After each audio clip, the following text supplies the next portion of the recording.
से नहीं चला रही हो, आप क्या कर रहे हैं? हाँ? How many of you are here from Bengaluru itself? Okay, let's please welcome our special guest for the evening with a huge round of applause.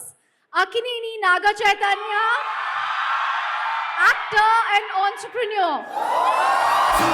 Welcome to Sadak Suraksha Abhiyan by Network 18. ಸುರಕ್ಷಿತರಾಗಿರಲು ಕಾದಿಹ ಅಮ್ಮನ ನಮಸ್ಕಾರ ಬೆಂಗಳೂರು ಚೆನ್ನಾಗಿದ್ದೀರಾ Thank you very much, and a huge welcome to all of you. Road safety is not just about the periodical warnings about wearing helmets and doing this and doing that, but something that all of us can incorporate in our daily lives. And we want Chaitanya to talk to us about this. Thank you all for having me here. Sadak Suraksha Abhiyan, it's such a wonderful cause that's in its 4th year. I think it's a cause that's needed. Road safety, it's a topic that I can go on and on talking about because I love being on the roads. For me, being on the roads is meditative in a way. Whenever I feel stressed, whenever I feel a lot of pressure from work, and whenever I just want to let go, I get into my car or my motorcycle and just drive on the road. Driving on the road, comes with a lot of responsibility. I think at a young age, I was like any of you youngsters out there who wanted to drive fast, feel that adrenaline, feel that excitement. But obviously, you start learning that that's not the way to do it, that there's a space, there is a controlled area to do that. But on the roads, we're not only responsible for our lives, but we're responsible for the lives, other lives on the street as well. Right now, in our country, road safety is looked at like a rule, like you have to do it. I think it needs to become a lifestyle choice. For example, you have priorities in life. You want to go to the gym, or you want to eat a meal at a certain time, or you want to study this, you want to become that. These are things you aspire to do. These become a part of your lifestyle. I think road safety that way needs to be looked at it that way. I'm not sure how many of you, if you're riding a motorcycle and you or a scooter and you went out in the morning and you forgot your helmet, would you go back home to get your helmet? I don't know. But if you forgot your cell phone, or if you forgot something from your handbag or something like that, I'm sure you would go back home to get it, right? So, this needs to happen. This conscious shift in the mentality needs to happen. Because many times we also see a lot of our friends, family, or we read in the paper that this bad accident happened, and they're grieving, and they just wish, because if they had worn a seat belt or worn a helmet or something like that, it could have saved their lives, and that damage or that trauma would not have happened. So, why wait for it to happen? Prevent the cause. Prevention is better than cure. So I believe in that. So apart from that, I think lane discipline also. A lot of people talk about seat belts and helmets and all that, but I think lane discipline is very important. I get when I'm driving on a national highway and I'm in the speed limit, I suddenly see a pedestrian crossing it. I'm 1 second close to getting a heart attack. Or also when I'm driving on a highway or on a road, people slowly swerve off the lane. This causes a lot of accidents. So I think if lane discipline is followed, it not only saves you, but also saves the pedestrian walking on the road.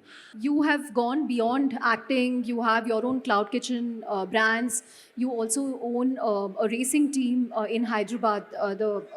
So, again, has that made you all the more conscious about road safety? What kind of anxiety do you experience when you're driving one of your street cars? And is it really possible to drive one of those cars in, the lanes of Hyderabad? I love speed, but I will never ever do it on the roads. It's, there are racetracks, there's a place to do that. There's a place for everything where it can be done in a controlled manner, where you can enjoy it to the fullest, and that's where it should be done. So if you love speed, enjoy speed. I'm not saying don't, but do it on a racetrack. On the road, it's not the place for it. And in fact, driving fast, it's it a lot of people think it's a high, it's an adrenaline, but actually it's not. If you think about it, it's actually anxiety. It causes so much of stress. If any one small mistake happens, just for that 1-2 seconds of joy that you want to experience can lead to so much of other damage. So definitely, speeding on the roads is not worth it. It's not worth it. That's a good message, Chaitanya. And also that speed is good, but within a closed circuit, not on the roads with. Absolutely. Because even if you see a lot of, I'm sure racing happens on racetracks, but even if you see a lot of these ads of motorsport ads or some automobile ads, that the drivers are doing certain stunts and all that, you'll see this message that says, this has been shot in a closed circuit or performed by a stunt driver. That's for a very specific reason, because it's meant to be enjoyed on a racetrack. For the road, there is a reason why there is a speed limit. It's a very conscious decision to have a speed limit on a road, because when you are in that speed, say a 40 kilometers per hour or an 80 kilometers per hour based on the road, if something suddenly happens, like if an animal crosses the road or if something unexpected happens, you are in a controlled manner to control the vehicle. Like if you apply the brakes at that point of time, you can control the vehicle to bring it to a standstill. But if you are overspeeding, you cannot do it. It's not possible. That's the reason why a speed limit or certain kinds of rules have been designed for the roads. And I definitely urge everyone to follow it. When it comes to road crash facilities, India is actually among the top countries in the world. And one of the major reasons is speeding. So how would you advise youngsters to get some control over their adrenaline rush, not sort of get carried away in the moment? I'm just throwing examples out there. Maybe you're stressed at work or you've had a fight at home. You get into the car and you feel if you drive fast, you can sort of escape that feeling. So when we start bringing an emotion to speed, then automatically you probably lose sense of the reality. Don't let your emotional state of mind sort of affect the way you're driving. That also leads to road rage. I've seen that happen a lot, where you're stressed about something and someone, sort of took a wrong turn. It leads to road rage where you want to go after that person or chase that person and, stop them and have a fight with them. It's not going to get you anywhere. That's not the way to do it. So keep the emotional baggage out of, the car or the motorcycle you're driving. As part of Sadak Suraksha Abhiyan, whether it's for co-users, for pedestrians, for elderly, for children, for everyone, how does one inculcate a sense of empathy on the road? I think we all have to become one community when we're on the roads. Empathy is something, the second we start thinking about the pedestrian in front of us or the car or the motorcycle in front of us, to keep that distance, to watch out for themselves, to watch out for us as well. And we start sort of building this community on the road that is a safe place where we're all one family and we have to look out for each other. Once that thought process comes in, I think, that will make a huge difference. It's very similar to like when we are at home and when we are with our family or friends at home, we look out for each other. When someone has a problem, we're trying to understand what their problem is and we're trying to sort it out. And we're trying to show care and love. I think if we sort of translate the same feeling to the road, where we want to show care and love to everyone around us for the sake of their safety and our safety, definitely there will be a huge change on the roads. 1 or 2 tips that you would like to give on staying safe on roads? Basic things like, of course, everyone would say about wearing your seatbelt, your helmet. I would say lane discipline, to watch out for yourself and the pedestrians. These are 3 things that I would say. Main thing is make safety a lifestyle choice. They're not rules. It has to become a part of your life, your everyday life. On that note, thank you very much, Chaitanya, for coming on Network 18 Sadak Suraksha Abhiyan and for giving our audience here a very important message on road safety.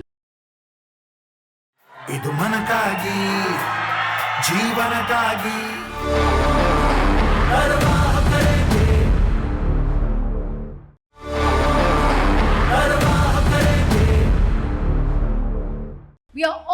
to have with us today the Police Commissioner of Bengaluru. Please join me in welcoming Shri Simant Kumar Singh. Joining him is Srinivas Alavali, a true champion of Namma Bengaluru and works at the intersection of data and governance to make our public transport and streets safer. Welcome, sir. ಸ್ನೇಹಿತನೆ ಜಾಗ್ರತೆ ಜಾಗ್ರತೆ ನಡೆವಾಗ ಇರಬೇಕು ಜಾಗ್ರತೆ ಓ ಗುರುವೇ ಜಾಗ್ರತೆ ಜಾಗ್ರತೆ ನಡೆವಾಗ ಇರಬೇಕು ಜಾಗ್ರತೆ. Could you start with an overview of your biggest pain points when it comes to tackling road safety in Namma Bengaluru? Population as such in Bengaluru are very law abiding, and we need to just tell them what to do. So, priority of safety on the road is most important. Unfortunately, the number of vehicles are increasing day by day. So, we need to have a policy where youngsters who are sitting here, especially, they take their responsibility on their own. And we find a lot of road rages nowadays. So all those things are there. So priority for safety on the road is most important. And it is very unfortunate to see that number of deaths taking place due to road accidents are far, far more, not only here, all over India or world over. If you compare Indian statistics, the number of casualties, fatalities and injuries are quite high. And so, where is the problem? We are getting new technologies coming, new cars are coming, new roads are coming. Still, this is going for a toss. So, we need to think over. Now you have quick commerce where you have everything in 10 minutes, 15 minutes. What has that done to road safety in terms of the pressure that it's added?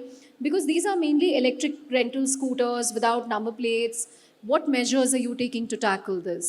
It's a very serious issue because these particular vehicles don't come under the Motor Vehicle Act. They are not governed because the CC is less. They come below the standards which it is required in a Motor Vehicles Act.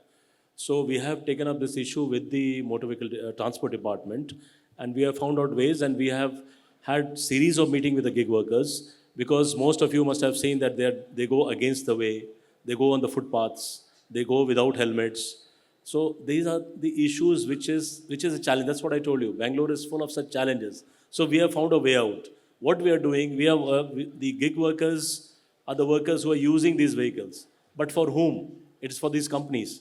So we are tightening the companies. We have told them, look, unless until you have a policy where, okay, you can take it for supply in 10 minutes, 15 minutes or 20 minutes, whatever it is. But how do you supply? You can't risk the life of a person, both the person who's driving as well as the pedestrian. So we are tightening them, and many cases you must have seen, we are booking cases against them. It's a very serious issue, and they have understood it. They've understood it.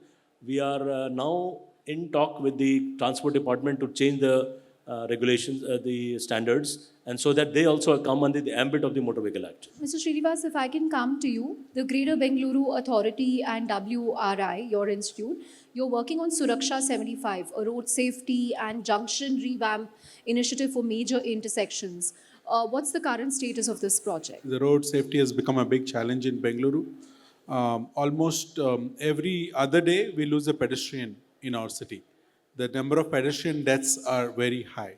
This is one of the dark sides of Bengaluru. Similarly, we need support for pedestrian safety.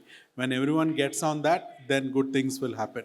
What Suraksha aims to do is to bring a comprehensive program towards making our streets safer, particularly for the pedestrians. Today, we have about 48 lakh people using the bus and 10 lakh people using the metro.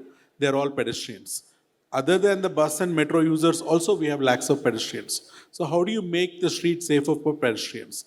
This is what Suraksha program is all about. How you engineer your streets changes the behavior of the people. For example, in your house, if you build a lift, will you put walls around the lift to prevent people from falling off the lift, right? That's a design of the lift. If you design a balcony in your apartment, you will put a railing. You will not put a sign saying you may fall off. You actually put a railing, meaning you are designing engineering. Suraksha is about designing and engineering our streets so that the vehicles and pedestrians don't come into conflict. In one of the busiest junctions, we have hundreds of conflict points. Under Hebbal Junction, sir, 100 conflict points where pedestrians and vehicles can come in contact. So Suraksha is trying to redesign that. 75 junctions have been identified based on the worst junctions where the most fatalities are happening. Design drawings have been approved. We're working with traffic police to get approvals. About 25 junctions, the implementation work has started. By the end of this year, 26, 27, we are going to complete all 75, Right. and 150 more junctions are being added in consultation with the traffic police. You know, schools during peak hours, especially if you, I mean, whenever Bishop Cotton school closes, you literally can't do anything on that road for the next half an hour because many schools don't allow vehicles inside their compounds. So as a result, parents, schools, they park on the roadsides or they block pavements. How is this being addressed? Most of the schools, as you told, they don't allow the buses or the auto rickshaws or the cabs which are bringing the children, they don't allow them to enter the campus. But for obvious reasons, I mean, they say that safety is compromised or whatever. But on the other hand, the entire roads get choked. We have had dialogues with these schools. We have had dialogue, but it has not ended in any this thing. We are going to have a strict policy in future, wherein we'll make it compulsory if they have ground. They need to take these vehicles inside during the in the morning and the evening time, because see, it's basically the safety of the school children which is involved, which is of primary importance. So once the vehicles are parked inside the campus, there are many schools. There are many schools which are allowing, which have big campuses and which are allowing buses to go inside. So it's a very this is the area, gray area, where you need to educate our teachers, the management of the school, because enforcing them will lead to friction in the sense that we can enforce it, but there are again, every day, how do we enforce it? We can't put a policeman at every gate. It is a sense of duty from them also. So we'll import it. We have in our plan, as he said very well, Suraksha, then when traffic police has this in mind, and we are going at it, and this will help both in bringing discipline to the drivers also, school bus drivers especially, because we find many school drivers who are drunk. We have had a lot of cases where they are drunk. Yes, it's a very serious concern. So once they are parked inside, we know their activities, we give them place to rest, we give them place where the vehicle is parked. So this helps us. Naturally, it's a very tricky situation where some schools don't have space. So we'll have to address this it's a very long and elaborate policy measure, wherein police will give their inputs and try to streamline it. Great. On that note, thank you both very much. Very important message coming in from the Commissioner as well as Srinivas on keeping our roads safe. Thank you very much, sir. Huge round of applause for the police. Coming up next, please welcome the highly talented Pradidhwani Theatre Group.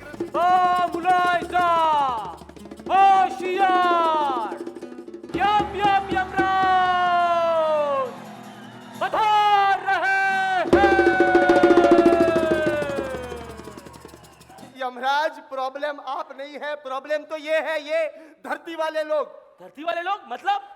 मतलब ये लोग बोलते हैं कि safety जरूरी है, rules को follow करना चाहिए, और जब फॉलो करने की बारी आती है तो बोलते हैं चल 2 मिनट इतना करने से क्या होगा, चल निकल लेते हैं।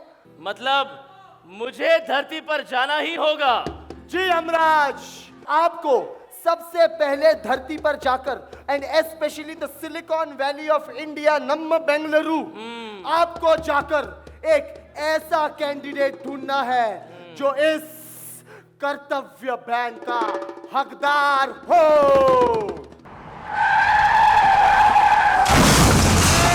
क्रैश हो गया रे। हो जाएगा। अब्बा वेलकम अब्बा। अब्बा पुलिस केस हो जाएगी, दूर हटो। अरे what police is my father. एक मिनट, ये आप क्या कर रहे हैं? भाई साहब, आप रील क्यों बना रहे हैं? मैडम, आप फोन में क्या देख रही हैं? आपने पुलिस को फोन किया, आपने एम्बुलेंस बुलाई। अरे पानी लाओ यार, पानी लाओ। एक काम करो, इनको साइड में कर देते हैं। हाँ, साइड में। अरे साइड में क्या कर रहे हो? पागल हो क्या? प्रॉब्लम हो जाएगी, पुलिस केस हो जाएगा। अरे मैडम, पुलिस केस हो जाएगा। एक मिनट, चलो भाई चलो बच्चे, इनको साइड में।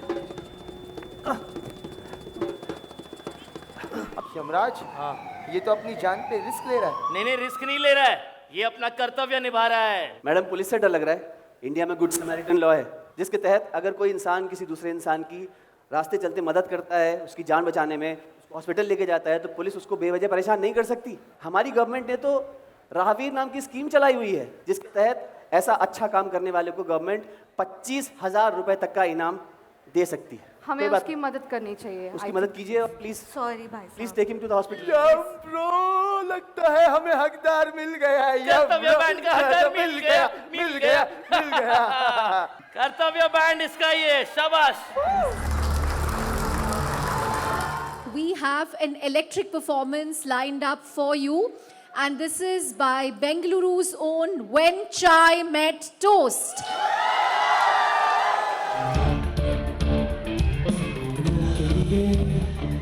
और अपने लिए, धड़कन के लिए, जीवन के लिए एक वादा